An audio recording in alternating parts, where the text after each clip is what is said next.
Hello guys, welcome back to the channel. This is Pure Wrestling. Today's show, I'm giving you my predictions for the Great Balls of Fire pay-per-view. Now, I'm excited for this pay-per-view, I really am. It's been a long time. I've been excited from the beginning to the end for this pay-per-view. When they first announced it, I didn't like the logo and I didn't like the name like many other people. But I'm now excited seeing the matches, the whole build-up as it went along. There's two reasons and two reasons only I'm excited. I think every match has had a fair build and is actually making me excited. Number two, it's the first Great Balls of Fire pay-per-view, and normally that stands for something, and hopefully they do a great PPV right now. They need a great pay-per-view to go into the next pay-per-view with a higher, basically. Raw's ratings have been low at times, and I feel like they need a great pay-per-view to kickstart and go again, basically. And I feel like this is the pay-per-view where they can do it. Their first official, different pay-per-view. I feel like it can be something unique, and that's what I'm hoping they do here. So, are you guys excited? Let me know in the comment section below. But before we go into the predictions, guys, in the description box below, there'll be two things. There'll be links to my social media where you can contact me personally and support me, whether it's Facebook, Twitter, Instagram or Gmail, etc. All down there. Please get involved with me and contact me. That's one thing I do ask of you guys. And also, there'll be links to my past videos. And now, one I'll talk about quickly. There's two other videos which will be down there, but the one I want to talk about is the latest one. The top 20 stars around the world and in WWE, which could be the future of the company. Now, there's a lot of big names in there. There's a lot that everyone will know and everyone will like. There'll be some maybe you don't know. So go check them out. It's a great video. I put a lot of time and effort into it and I really enjoyed making it. So that'll be down there. So go and check that out. I'll also put at the end of the video, I'll probably put an annotation so you can see it and click and also there'll be linked to subscribe. So if you're new to this channel and you haven't seen my stuff, go and check it out. And if you enjoyed this video, give it a thumbs up and subscribe. That is what I urge you to do.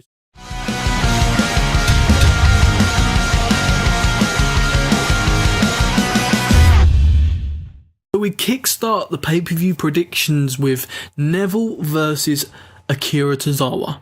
Now, I'm personally not watching 205 Live as of recent. I just really ain't enjoying it. I feel like they need a fresh kick, some new signings, a new start basically, because I feel like since the Cruiserweight Classic, the Cruiserweights ain't been the same. Yes, they introduced Neville. Yes, they introduced Austin Aries.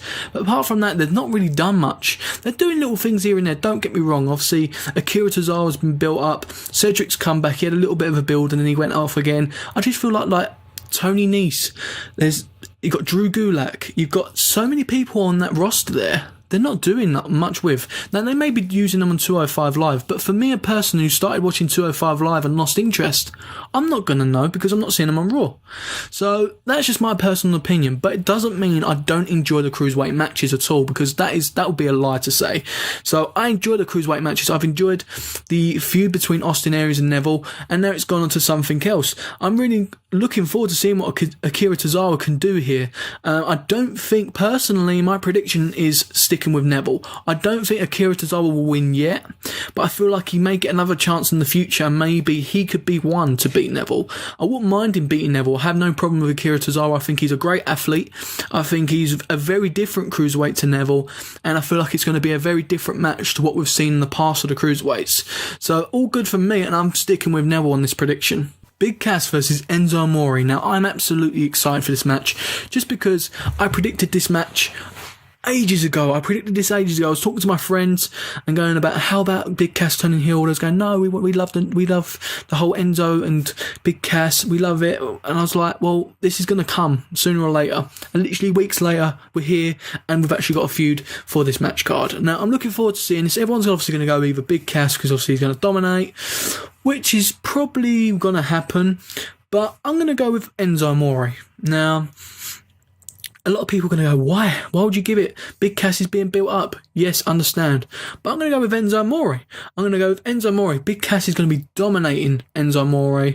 And then Big Show's going to come out and cost Big Cass. So it leads to a feud of Big Cass versus Big Show, which would be a really good feud I'd like to see. And you have Enzo in Big Show's corner, which I would really like to see that feud. That's something I am interested in and I would watch.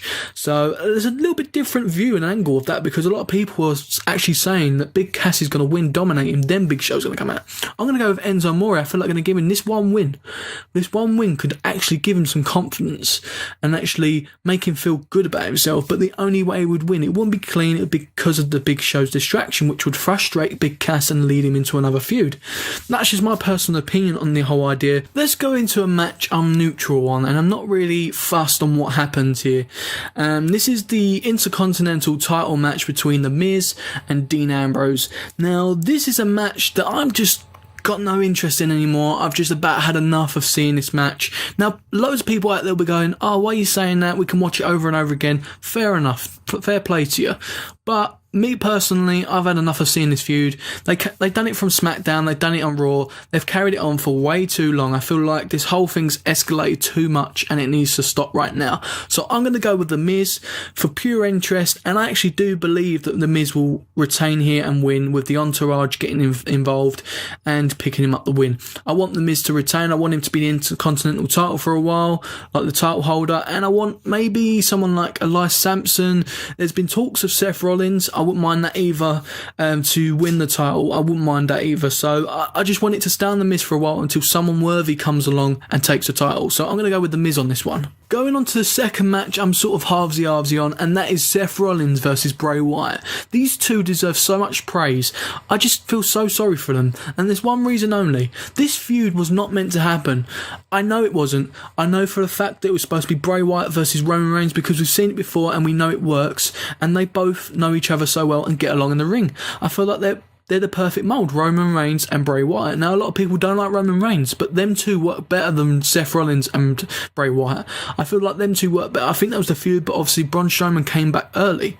Now, I feel like I get annoyed with this because it's a rush feud. They basically see that Seth Rollins needed a feud, and they see that Bray needed a feud, and they just bundle them together. I hate that sort of feud. It really frustrates me, because how am I supposed to care? Especially, how am I going to care about someone like Bray Wyatt that loses every week or loses on a pay-per-view every time? When he was on SmackDown, he won the belt. When he came to Raw, he was a joke. Now, don't get me wrong, his promos are absolutely excellent. They make me care that little bit more. But then when it comes to the actual matches, he loses, or there's something wrong with the match. It just frustrates me because I really like Bray Wyatt and I feel like he deserves a lot better. And when he was on SmackDown, he done so much better with himself, and they actually used him and utilised him to the best they could. Now, Seth Rollins, at the two, the best wrestler is Seth Rollins.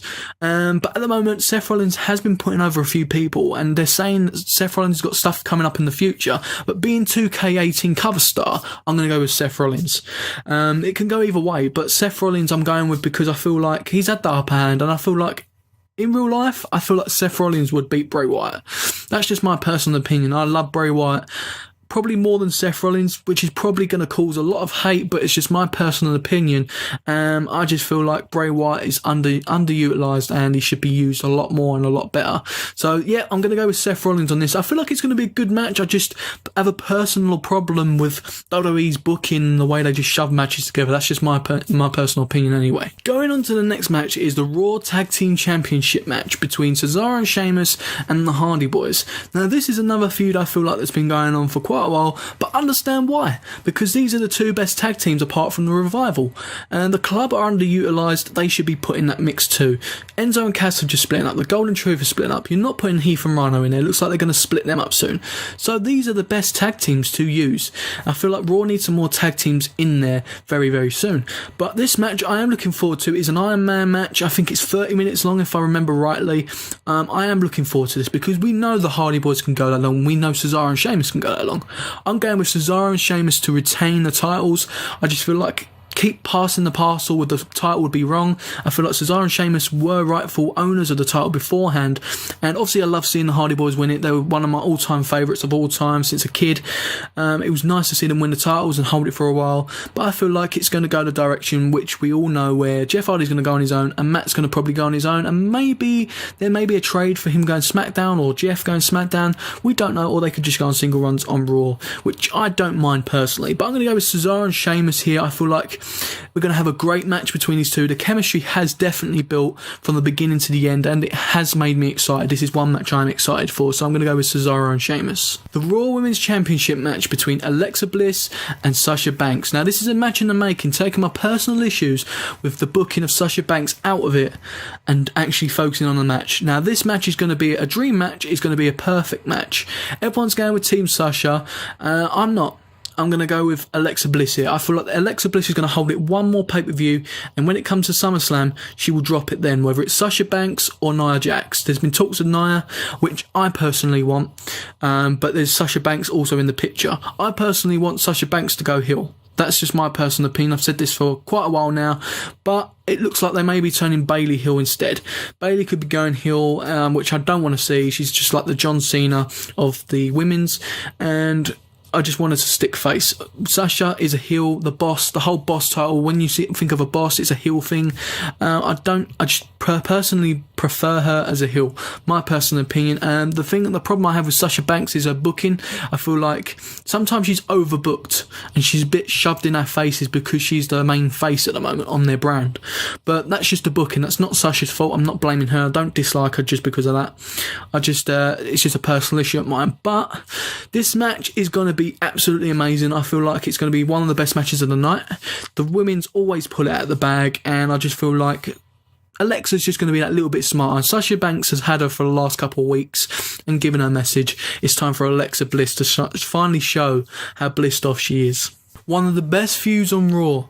Braun Strowman versus Roman Reigns in an ambulance match. Now, this has been one in the making. Everyone's been asking for, whether you're a Roman Reigns fan or you are not. This is a match which you are going to enjoy. It's going to be one of them matches which you didn't think was going to be that good. You thought it was going to be one of them wasted ambulances matches which they didn't need, but it's going to be a great match, and I can tell you why, because Roman Reigns and Braun Strowman have built such chemistry, and it's turned into a war between these two, more so than the main event. And I'm really enjoying these two together in the ring. They're just monstrous. They just hate each other. You can feel it in the ring. The storytelling is absolutely 100% perfect, and I just feel like these guys have got more and more to offer. I would like to see them carry on.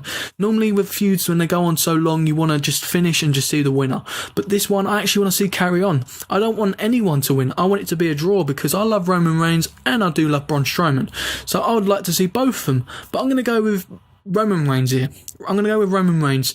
Now, that's going to annoy a lot of fans because Braun Strowman deserves to win this, and that's my personal opinion. He does deserve to win this, but I'm going to go with Roman Reigns because he's going to need a win going into SummerSlam, where he challenges Brock Lesnar for the title, or Samoa Joe, depending. If Samoa Joe wins, there's been rumours also going around that it could be a triple threat with Roman Reigns added into it. I'm not too sure what they're going to do there, but if Roman Reigns don't have them at SummerSlam, then I'm hoping it's John Cena. That's just my personal opinion on what I would like, but I don't know what they're going to do with Roman Reigns. I'm going to go with Roman Reigns here. I just feel like he's going to pick up a win here. He's the underdog in the match, and I just feel like Roman Reigns is going to be the one to win it. Maybe Vince wants him to win this feud. We don't know. But Roman Reigns I'm going to go with. I feel like Braun Strowman's going to give him a hell of a match. He's going to show that Reigns is the underdog in the match, and he's going to pull it out of the bag. That's what I just feel. Roman Reigns is going to win this feud. Going on to the last match is Samoa Joe versus Brock Lesnar for the Universal title.